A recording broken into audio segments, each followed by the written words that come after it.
इब्तिदा की मिन अल्लाह ताला के नाम से जो तन्हा इबादत के लायक है। आप और मैं इसी गवाही देते हैं कि मोहम्मद सल्लल्लाहु अलैहि वसल्लम उसके आखिरी नबी और रसूल हैं। आप और मैं इस चीज़ पे भी कमिटेड हैं कि इल्म का माखिज कुरान मजीद और उस तक पहुँचने का रास्ता मेरे नबी की सुन्नत।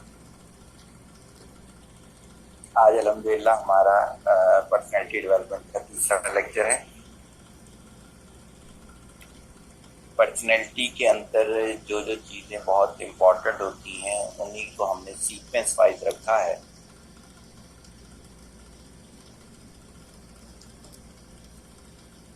पहले लेक्चर में इंट्रोडक्शन और डिटेल थी, तो दूसरे लेक्चर में हमने लर्निंग को लिया कि लर्निंग के लिए क्या आपने अपने अंदर तब्दीली करनी होती है। जैसे अभी मैं आपसे पहले किसी से बात कर रहा था तो मैंने कहा कि इंटरनेशनली मैं जब देखता हूँ तो क्रिएटिविटी मार्कर कम होते होते तकरीबन ख़त्म होने की तरफ जा रही है। क्यों? हमारी जो है लर्निंग कैपेबिलिटीज़ हैं वो ख़त्म होती जा रही हैं।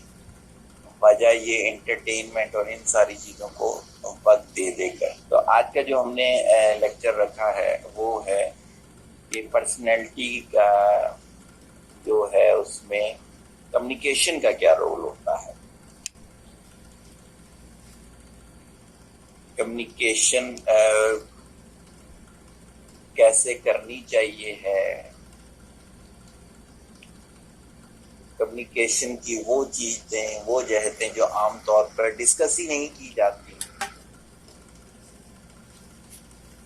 सॉफ्ट कम्युनिकेशन तो हार्ड कम्युनिकेशन तो पता नहीं कौन कौन सी कम्युनिकेशन की टाइप बनी हुई है।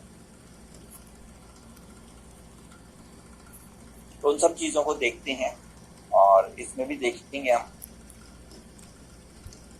हम कितना लेक्चर कवर कर पाते हैं। जैसे आपने हेल्थ में देखा आधा कवर हुआ तो हमने कहा कोई मसला नहीं, हम इसको अगले इसमें कवर कर लेंगे। तो आज भी काफ़ी डिटेल लेक्चर है, देखेंगे कहाँ तक हम कवर कर पाते हैं। कम्युनिकेशन का रोल क्या है? कम्युनिकेशन हर जगह है।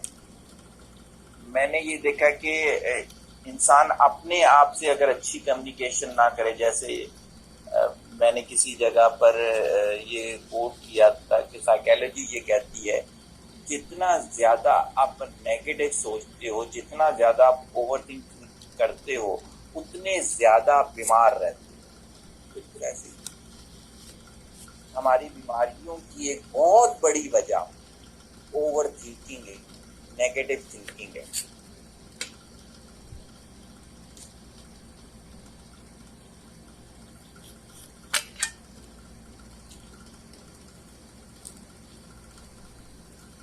खुदा से किस लेवल की कम्युनिकेशन करनी होती है।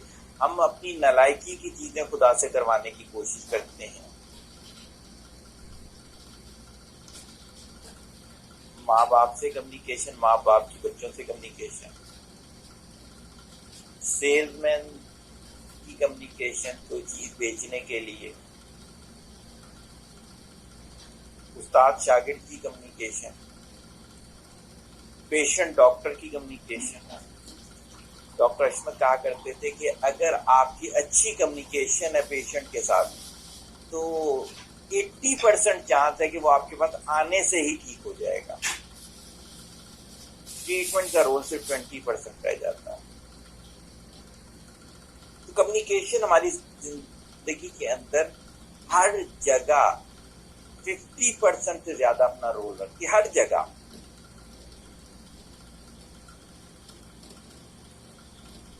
तो ये तो इम्पोर्टेंस हो गई कम्युनिकेशन। अब कुछ चीजें उससे पहले की मैं बताता हूँ कि कैसे मैं लेके चलूंगा इस सीक्वेंस को। मैंने स्लाइड बनाई, पहली तो चले इंट्रो की हो गई। दूसरी स्लाइड में मैंने ये लिखा है, एक रिसर्च है बीबीसी की, उसी पिक्चर को उठाकर उस रिसर्च के की लाइन या 5 लाइन को मैंने उसके ऊपर लिख दिया। वो तहकीक कहती है झूठ बोलने से दिमाग बेहिस हो जाता है। झूठ बोलने से दिमाग बेहिस हो जाता है। मैं इसमें एक चीज कहता हूं जो कि इसके नीचे मैंने लिख दी, नापाक दिमाग में पाक चीज नहीं आ सकती। जैसी आपने सोच या जैसा डेटा दे दिया है उससे हट के आपकी कम्युनिकेशन हो ही नहीं सकती। तो अगर आपने कोई पाक काम करना है, क्रिएटिविटी पाक काम होती है। मैं चोरी डकैती को मैं क्रिएटिविटी नहीं कहता, क्योंकि हर वो चीज जिससे किसी को तकलीफ हो रही है वो तो शैतानी अमल है, मक्कारी है। मक्कारी और क्रिएटिविटी में बहुत फर्क होता है। अगर कोई लड़का लड़की कपड़े उतार कर अपनी वीडियो वायरल करा लेता है तो वो इसे बोले कि ये एक मार्केटिंग टिप है, तो मैं इसे नहीं मानता। हर वो चीज जो कि नापाक दिमाग की पैदावार होगी वो यकीनन शैतानी होगी। शैतानी चीज क्रिएटिविटी नहीं होती, मक्कारी होती है। उसकी वजह से हासिल की चीज की वैल्यू ये होती है कि वो आपकी बीमारियों में तो इजाफा कर सकती है, लेकिन आपको सुकून नहीं दे सकती। आप कभी भी ऐसे लोगों का एंड जो है वो हॉस्पिटल में जाके देखा करें तो वो ये कह रहे होते हैं, कहा ये सब हमने ना किया होता। कभी भी ऑटोबायोग्राफीज ऐसे लोगों की पढ़ के देख सकते हैं। तो पहला स्टेप तो मेरा ये हो गया कि अगर क्रिएटिविटी करनी है तो दिमाग से डर्टी थॉट, डर्टी डेटा निकालना पड़ता है। मेरी जाती राय, मेरी जाती रिसर्च ये कहती है कि उसके साथ क्रिएटिविटी नहीं है। पहली स्लाइड में से आप मुझे किसी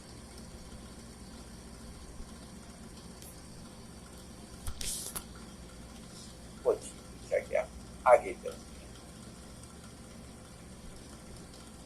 मेरी दूसरी स्लाइड जो है वो पुराना मेरा जो कम्युनिकेशन का कोर्स था उसकी एक स्लाइड है जो मुझे पसंद है, बहुत जगह यूज की भी मैंने ये लिखा है इसमें कि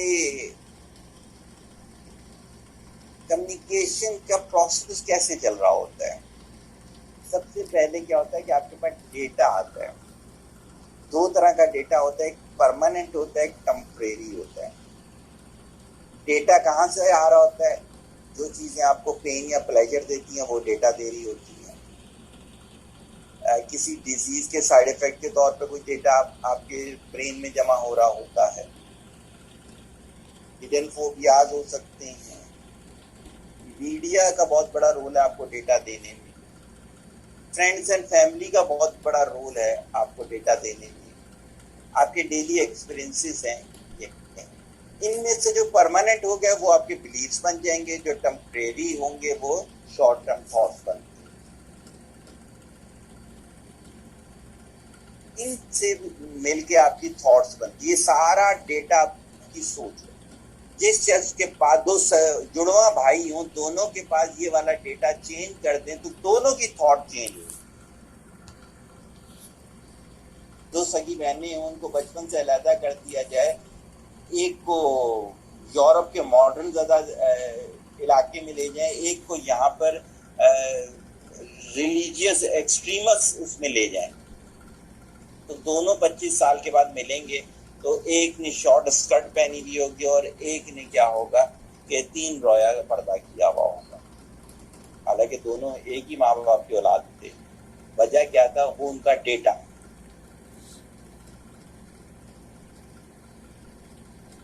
इससे क्या बनता है? इससे ब्रेन की स्टेट बनती है। सेट ऑफ डेटा जो क्या करता है वो ब्रेन की स्टेट बनाता है। उस ब्रेन की स्टेट से आपके मूड्स बनते हैं। इस स्टेट्स की वजह से आप एक्शंस लेते हैं।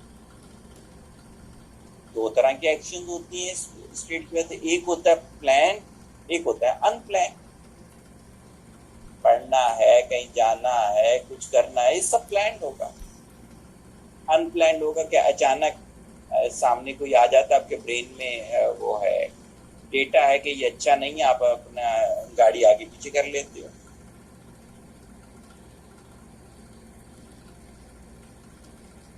चाहे प्लान हो चाहे अनप्लान हो, इन एक्शंस की वजह से रिजल्ट्स होते हैं। वो अगर प्लान होंगे डेटा तो वो रिजल्ट आपकी ख्वाहिश के मुताबिक होंगे, डिजायरेबल होंगे, जिसे कामयाबी कहते हैं, जिसे खुशी कहते हैं। अगर अनप्लान्ड होंगे तो वो रिजल्ट आपके अनडिजायरेबल होंगे, जिसमें एंजाइटी शामिल है, जिसमें फेलियर शामिल है। ये पूरा एक प्रोसेस है आपकी लाइफ का। ये प्रोसेस है आपकी कम्युनिकेशन का, क्योंकि एक्शन जो है, कम्युनिकेशन एक एक्शन की टाइप है। आप इसको माने या ना माने, इसने ऐसे ही चलना होता है। ये एक हकीकत है। आप कबूतर की तरह आंखें तो बंद कर सकते हैं, झुठला सकते हैं, जो करना हो आप कर सकते हैं,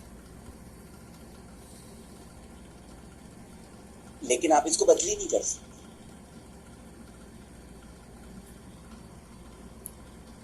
इस स्लाइड में किसी ने कोई चीज पूछी है?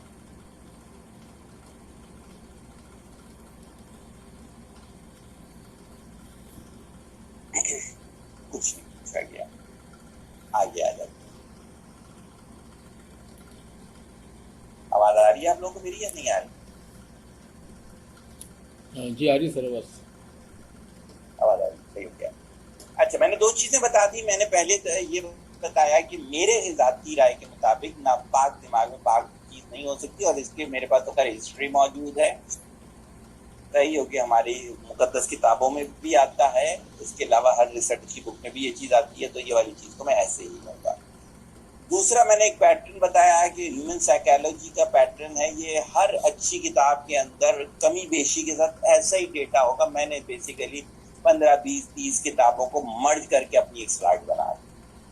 अब तीसरी चीज, मैंने ये स्लाइड बनाई कि जब मैं अपनी ये खोलता हूँ, यूट्यूब खोलता हूँ, तो यूट्यूब जो मैं ज्यादातर देख रहा होता हूँ, जो मेरे हल्का अहबाब के लोग ज्यादातर देख रहे होते हैं, ये वो वाली वीडियो सामने लेकर आ जाता है।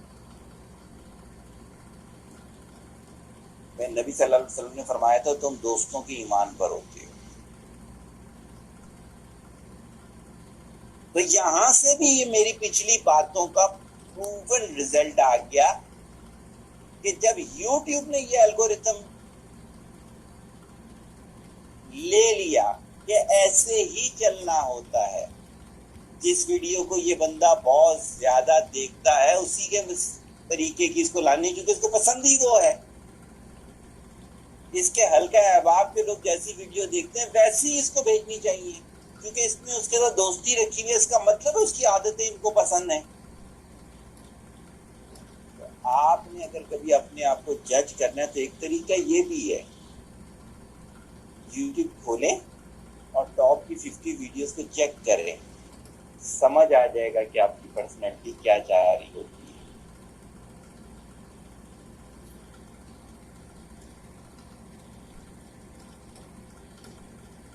4 स्लाइड समझा दूंगा, बेस बना दूंगा।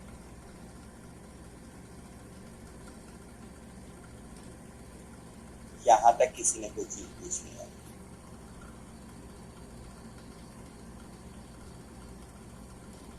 फिर मैंने एक दौर में कम्युनिकेशन मॉडल डिजाइन किया था, उसका नाम मैंने सगीर्स कम्युनिकेशन मॉडल रखा था। कि जब भी कोई एक्सटर्नल इवेंट होता है आपके सेंसेस उसको कैच करेंगे। अगर आपकी आंखें सही काम नहीं करती तो आपका उसको विजन नहीं कर सकते।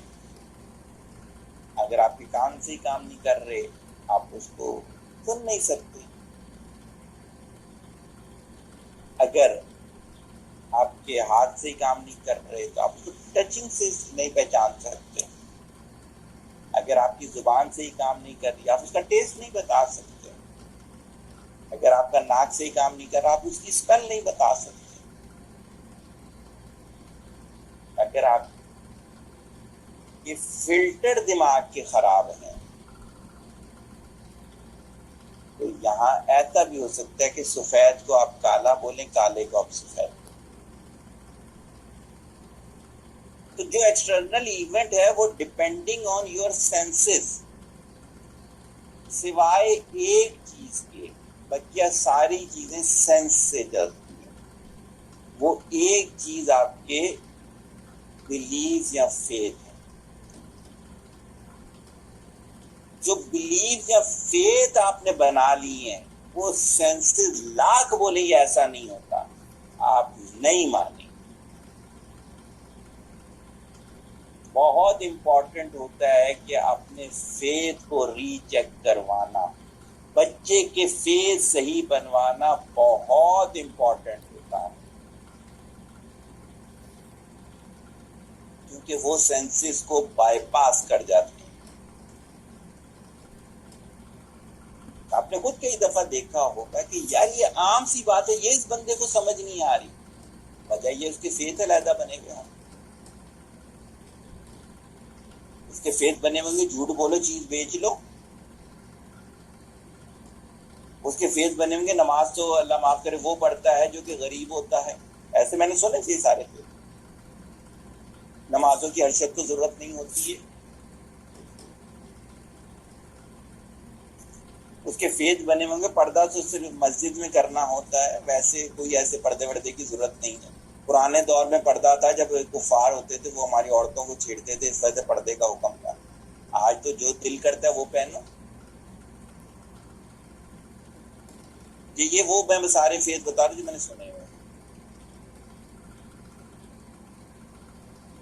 तो फेथ बिल्कुल डिफरेंट हो गया, बच्चा सारी चीजें सेंसेस से गुजरेंगी। सेंसेस से गुजरने के बाद एक आता है फिल्टर का चेक। वो देखना होता है कि उस चीज से मुतालिक काली बिल्ली रास्ता काट गई, आपकी आंखों ने देखा,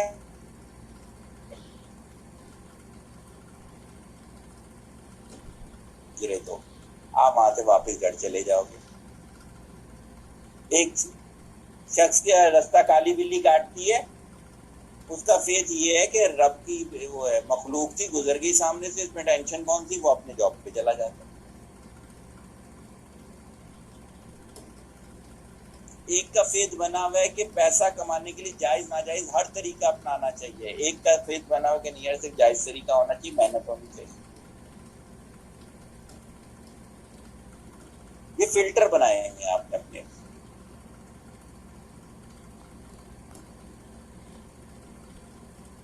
तो क्या होगा, वो चीजों से मुताल्लिक जो आपने एक फिल्टर ब्रेन के अंदर डाल दिया है। जैसे हमारा एक स्टूडेंट था, वो कहता था बच्चों को मारे बगैर जो है तरबियत की ही नहीं जा सकती,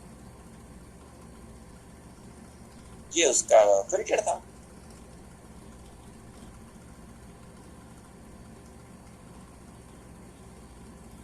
तो सेंसेस से गुजरने के बाद आपकी चीज क्या हुई, फिल्टर से गुजरेगी। उसके बाद आपके ब्रेन में जाएगी, जो पहले से पिछली स्लाइड में जो बताया मैंने, तीसरी स्लाइड में, जो पहले से आपके ब्रेन के अंदर स्टेट मौजूद है, वो बताएगी डिसीजन क्या लेना है।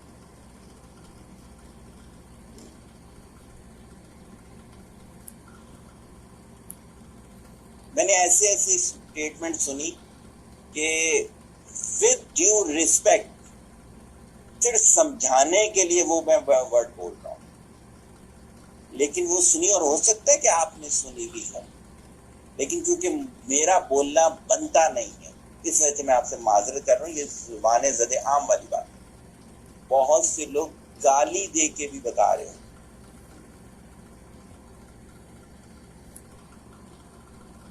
एक जगह से गुजरना हो रहा था तो वो अपनी बच्ची से मुखातिब था, और हंस के वो बंदा कहता है कि यार ये कुत्ते की बच्ची तो बहुत ही जीनियस है।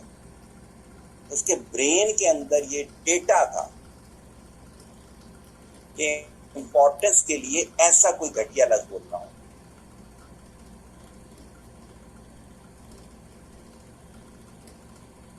जो मिसाल उसने दी वही उसके। हालांकि एक मेरे पास ऐसी भी मिसाल मौजूद है कि मेरा क्लास फेलो एक जगह पढ़ाता था, तो एक दिन इसके साथ ऐसा वाकया हुआ कि वो सीधा मेरे पास आ गया। मैंने पूछा क्या हुआ? कहते हैं मैं जिस घर में पढ़ाने जाता हूँ उसकी सिर्फ बेटियां हैं ना, 3 या 4। मैंने कहा तो क्या हुआ? कहते आज मैं पढ़ाने पहुंचा तो वो कारपेट डाल रहे थे ड्राइंग रूम में। मैंने कहा बच्चियां मैं डलवा देता हूँ। क्या मैं डालने लगा तो उसकी बड़ी बेटी भी साथ लग गई। उसने थोड़ी सी गलत की। कहते उस वालिद ने उसे वो वाली गंदी गाली दी जो शायद मैं यूनिवर्सिटी में हूं, मैं अपने साथ वाले दोस्त को भी ना। कहते हैं इससे भी बड़ी बात, वो बच्ची आगे से हंस रही थी, इसका मतलब यूज्ड टू है। दोनों के लिए कितनी खतरनाक बात हो गई। इसके ब्रेन में भी डेटा ही होगा। मेरे पास एक खातून आती थी, वो अपनी बच्ची को बंदरिया कहती थी, और उसकी बच्ची अपनी माँ को जो कहती थी वो लफ्ज में बता नहीं सकता। वो भी एक जानवर ही था, और दोनों यूज्ड टू थे इस बात के लिए। तो क्या है कि ये सारा प्रोसेस जो मैंने आपको कम्युनिकेशन का बताया है, ये इस तरह से है। ऐसे नहीं है कि आप बोले कि सर सगीर से 6 महीने का कम्युनिकेशन का कोर्स किया फिर भी हमारी कम्युनिकेशन अच्छी नहीं हुई। ओ भाई, ब्रेन की ये सारी स्टेट तो पहले अपनी चेंज करो।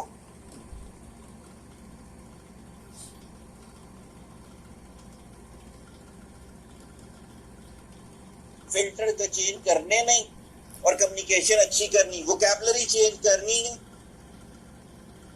रोजाना आधा घंटा वोकैबुलरी को क्यों नहीं देते? क्वालिटी वाला गुस्सा करके बताओ। आप लोग आधा घंटा किसी को डांट के बताओ, गारंटी है आधा घंटा क्या, आप सब लोगों का ये असाइनमेंट है, इसको लिख के रखें। आप लोगों ने 5 से 10 मिनट, यानी कि 2-2 मिनट के 5 सेशन कर लें। आपने गुस्से की मुझे रिकॉर्डिंग करके भेजी। देखता हूँ कितने क्वालिटी आपके पास वर्ड्स होते हैं गुस्सा करने वाले। है तो बहुत अच्छी बात है, मेरे फख्र की बात है कि ऐसे लोग मेरा सेशन ले रहे हैं जिनके पास गुस्सा करने की इतने क्वालिटी वर्ड्स मौजूद हैं।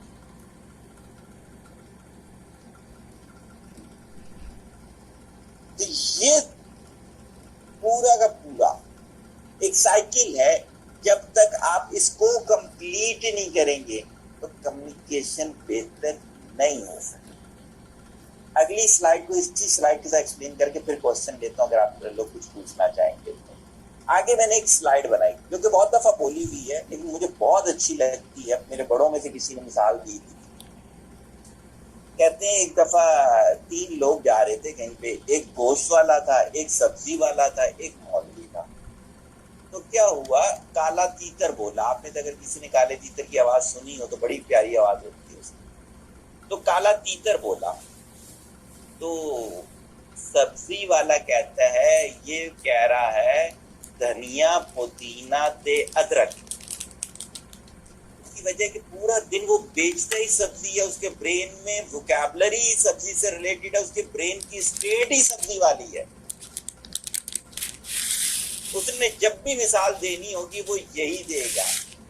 वो अपने बच्चे को भी यही कहेगा, देखो अगर पढ़ोगे नहीं ना तो जैसे गोभी एक दिन में बिल्कुल जो होती है वो खराब हो जाती है, तुम्हारा दिमाग भी इस तरह खराब हो जाएगा। उसकी हर बात में कहीं ना कहीं से घूम के सब्जी जरूर आ जाएगी। गोश्त वाला कहता है, यार तू पूरा दिन चूंकि सब्जी बेचता रहता है तो तेरे दिमाग से ये जा ही नहीं सकती। कहते हैं वो कह रहा है, सिरी पाए कज रख। पुराने दौर में ये कहा जाता था कि श्री पाए को भी छुपा के रखो, सबसे आखिर में बिकेंगे। ये हॉट माल हुआ करता था, बिकता ही बिकता था। तो वो कहते थे कि बच्चा गोश्त पहले बेच लो, क्योंकि वो पूरा दिन गोश्त का काम करता था। वो हर चीज को घुमा फिरा के लेकर आएगा इसी तरह। उससे बोलो तबीयत कैसी है, वो बोलेगा कि जानवर जब 6 दांत का हो जाता है ना, तो जो जैसा उसका हुलिया होता है वैसे ही हमारा है, क्योंकि इसके दिमाग में और कोई चीज नहीं हो सकती। तीसरा मौलवी था, वो कहता है कि भाई तुम लोग तो अपने पेशे से न मजबूर हो। दरअसल ये कह रहा है सुभाना तेरी कुदरत, क्योंकि मौलाना साहब का वक्त टोटल इसी में गुजरता था। ये अल्लाह बेहतर जानता है कि ये जो है काला तीतर क्या है, इसकी आवाज कैसी होती है। जो आपके दिमाग में डेटा होगा वैसी। इसी तरीके से मैंने इस पिक्चर में एक और चीज दिखाई कि एक दफा प्लम्बर घर में आए तो वाले साहब उसको कहते हैं कि यार, अच्छा जानने वाला ही होता है अक्सर, मैं उसी को लेकर आता हूँ, यार हकीम ये जो है ना घुटना बड़ा दर्द करता है। तो कहते हैं अब्बा जी मसला ये है जैसे पुरानी पाइपों के जोड़ जो है ना, वो एक दफा हिल जाए ना दोबारा कभी भी सही नहीं बैठते। तो ये बाबा जी उम्र का तकाजा है। उसने मिसाल पाइपों की थी। इसी तरह से मेरे एक ड्राइवर बाबा जी हैं, तो वो मुझे कहते हैं कि यार शहबाज शरीफ को गवर्नमेंट नहीं लेनी चाहिए थी। मैंने कहा क्यों? कहता कर्जे वाली गाड़ी कभी नहीं खरीदनी चाहिए। अब जितनी मैंने ये बातें बताई ना, कभी आप अप्लाई करके देखिएगा अपने इर्द गिर्द। लोग और इंक्लूडिंग आप सब लोग अपनी वोकैबुलरी के मोहताज हुए बैठे और वोकैबुलरी इंप्रूव नहीं करते, तो इस वजह से आपकी पर्सनैलिटी ग्रूमिंग नहीं हो रही। पहले आप लोग क्वेश्चन कर लें, फिर मैं इसकी डिटेल में जाता हूँ। अस्सलाम वालेकुम। वालेकुम अस्सलाम। सर वोकैबुलरी कैसे ग्रूम करें? पढ़ना है, बातचीत करना है, सुनना है, क्या तरीका देखिए, बता दें? तीनों स्टेप होंगे। पहला, आप अच्छी किताबें पढ़ें, आप अच्छे राइटर पढ़ें। अहमद शल्बी साहब को मैं बहुत अच्छा गिनता हूँ लिखने के लिहाज से। आप ये जो हैं आप के अशफाक अहमद साहब बहुत अच्छा लिखते हैं। तो पुराने जितने लिखारी हैं आप उनको पढ़ें। इवन मैं अपने भतीजों को उर्दू पढ़ा रहा था। एक तो इंग्लिश मीडियम के बच्चों को उर्दू पढ़ाना बिल्कुल ऐसे ही है जैसे रक्शे में हाथी को बिठाना, लेकिन बड़ा मजा आता था। एक एक चीज तो यकीन करें, मैं आपको ये कहता हूं कि कुछ ना मिले तो 9th मैट्रिक की उर्दू के जो वो है ड्रामे और ये जो वो है अजवाक है, यही पढ़ लें। बहुत क्वालिटी उर्दू है, बहुत प्यारी मिसालें हैं। अच्छे मैगजीन उठा के पढ़ लें तो उससे आपको वोकैबुलरी बहुत अच्छी मिलेगी। सुनने के लिहाज से बिल्कुल अच्छे ऐसे क्वालिटी के जो लोग हैं, जैसे मैंने ये मुसलसल तारड़ बोला, अशफाक अहमद साहब बोला, लेक अहमद साहब की कभी उर्दू निकाल कर देखिएगा, खुशबक शुजात की कभी उर्दू निकाल के देखिएगा, उर्दू से मुराद की मिसालें देखिएगा, फातिमा सुरैया बजिया की कभी मिसालें देखिएगा। तो क्या है कि आपको इस तरह से अपनी लेके चलना है, कलेक्शन लेके चलनी है। मौलाना वहीदुद्दीन को कभी पढ़ के देखिए, बहुत प्यारी मिसालें हैं, बेइंतहा प्यारी मिसालें। तो पढ़ना भी है, सुनना भी है, फिर बोलना भी है। तो इस तरीके से आपके क्या होगी, वोकैबुलरी भी इंप्रूव होगी और आपके पास अच्छी मिसालें आएंगी, अच्छी कम्युनिकेशन आएगी। किसी और ने कोई सवाल करना?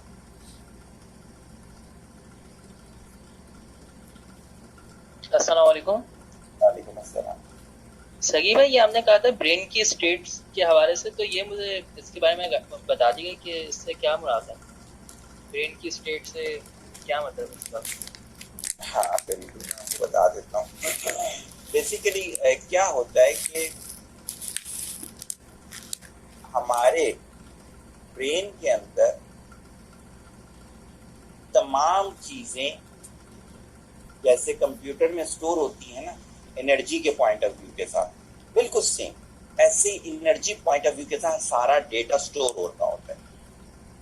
इसकी भी मैंने एक स्लाइड बनाई थी जो कि नीचे थी, उसको मैंने अभी ऊपर कर दिया है। In which parameter event store in state. अब सुनिएगा आप लोग, पहले तो ये होता है कि वो इवेंट स्टैटिक है या डायनेमिक है। डायनेमिक अच्छी ब्रेन की स्टेट, स्ट्रॉन्ग स्टेट बनाते हैं। इसी वजह से कहते हैं कि फिल्म देखने से ज्यादा याद होती है बजाय इसके कि स्क्रिप्ट पढ़ा जाए उसका। कलरफुल जो होता है इवेंट वो ज्यादा याद रखता है बनिस्बत ब्लैक एंड व्हाइट के। अगर उस इवेंट के साथ साउंड हो तो और अच्छी ब्रेन की स्टेट बन जाएगी। टेक्स्ट हो वो भी ब्रेन की स्टेट बनाने में हेल्प करेगा। इमोशन डाल दी जाए वो स्ट्रॉन्ग हो जाएगा। पेन और प्लेजर इंट्रोड्यूस करवा दिया जाए, टेम्परेचर वेरी करवाया जाए उस चीज से रिलेटेड, वहां की पोजीशन कहाँ है, टेस्ट कैसा है। फिर अब इसमें जैसे टेस्ट हर चीज का नहीं होगा, जैसे आपको खाने पीने की चीज कुछ हो तो उसमें ये वाली चीज माइनस हो जाएगी। टेम्परेचर हो सकता है हर जगह फील ना हो पा रहा हो। जैसे मैं अपनी बात करता हूँ, मैं एक दफा भाई की पासिंग आउट में जब किया तो 9 मुहर्रम की रात थी, पिंडी के एक होटल में हम ठहरे, तो नीचे एक बुक शॉप थी, मैं वहां भाई से इजाजत लेके बुक पढ़ने के लिए गया, तो वो मौसम सर्दियों का था और खुनकी वाली रात थी। आज भी इस बात को 1992 में भाई की बात आज भी जब वो मौसम आता है तो मैं अपने सारे स्टाफ को कहता हूँ मेरे को वो सीन बिल्कुल एज इट इज रिपीट हो गया ब्रेन के अंदर।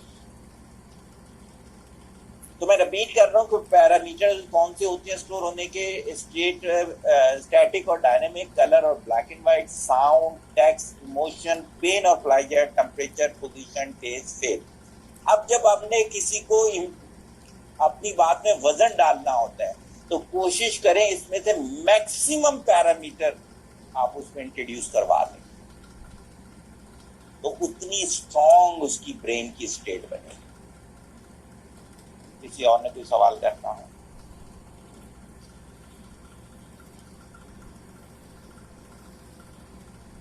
सही हो गया, हमारे क्या जाते हैं। अगली हमारी स्लाइड है लॉ ऑफ अट्रैक्शन और माइंड मैप।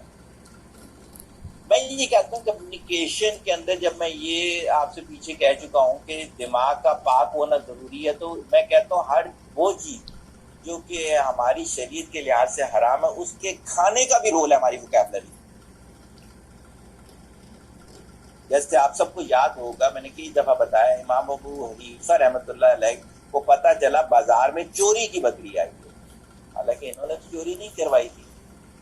एहतियात वाली जिंदगी गुजारने की वजह से इन्होंने क्या किया, एक रफ अंदाजा लगाया कि जितने अरसे तक वो बिकेगी नहीं उस वक्त तक हमने वहां से गोश्त नहीं खरीदना उस बाजार से। इनके गुलाम कपड़ा बेचने के लिए गए तो उनको वहां जाके पता चला कि अगर 2 दिन और रुक जाएंगे तो कपड़ा महंगा बिकेगा। उन्होंने ऐसा ही किया, वापस आए, प्रॉफिट ज्यादा था। इन्होंने कहा प्रॉफिट क्यों ज्यादा हुआ? इन्होंने कहा ऐसी ऐसी बात की, हम गए तो हमें लगा कि 2 दिन रुक जाएंगे तो ज्यादा बिकेगा, तो हमने नहीं रुका। कहते हैं इसे जखीरा अंदोजी कहते हैं। ना सिर्फ सारा प्रॉफिट अल्लाह नाम दे दिया बल्कि सारे पैसा वाला जो उसका था, विजिट का था, वो भी दे दिया। तो माइंड मैप के अंदर ये सब चीजें भी रोल अदा करती हैं।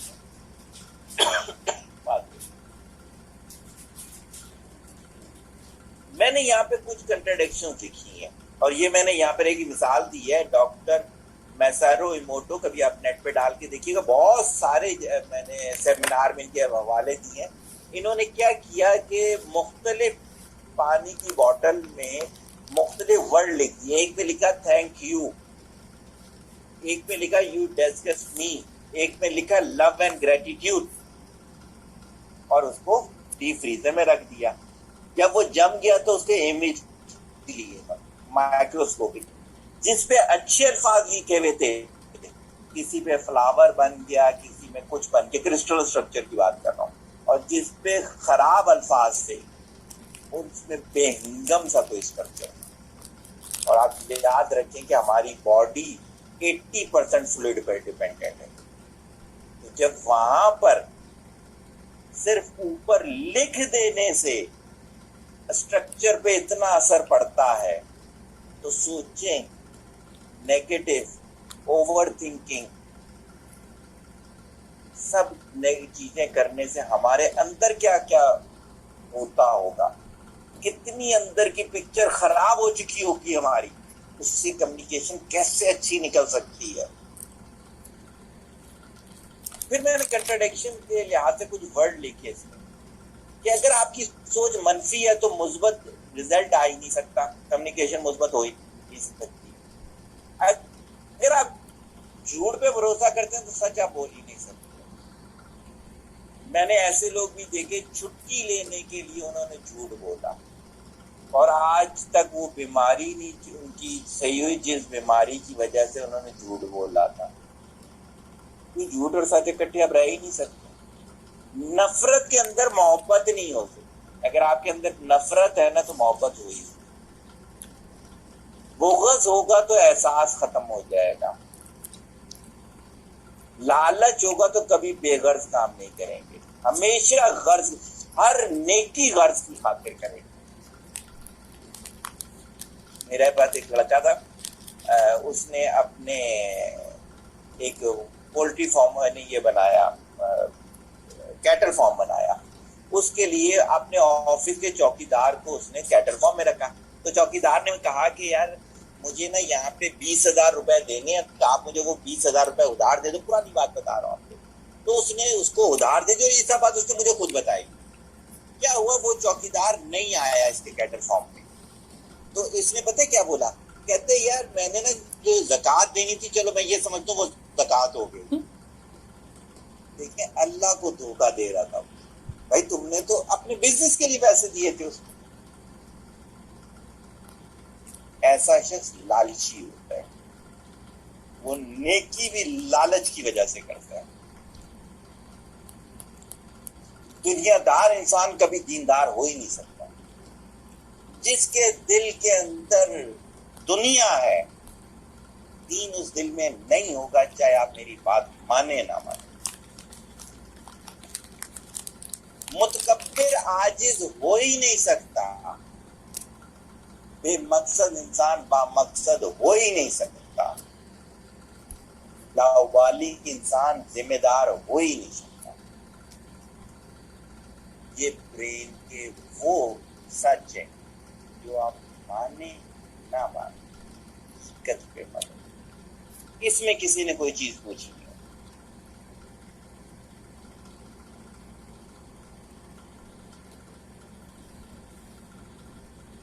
कोई सवाल नहीं।